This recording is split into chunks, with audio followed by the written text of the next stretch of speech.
একদিন গ্রামের হাটে খুব কোলাহল। বাজারের মাঝখানে এক দোকানি চিৎকার করছে, আমার টাকা চুরি হয়েছে, নিশ্চয়ই এই বাইরের ছেলে চোর। সবাই তাকালো ছোট্ট এক বালক রিন্টুর দিকে। সে পাশের গ্রাম থেকে এসেছে।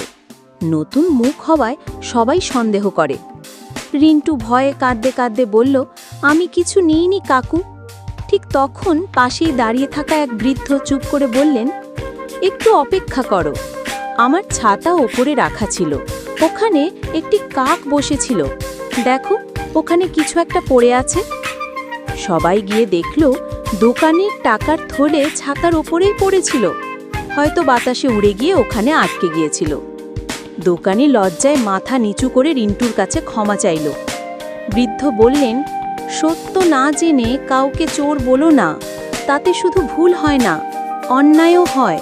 শিক্ষা, না জেনে কাউকে দোষারোপ করা উচিত নয়।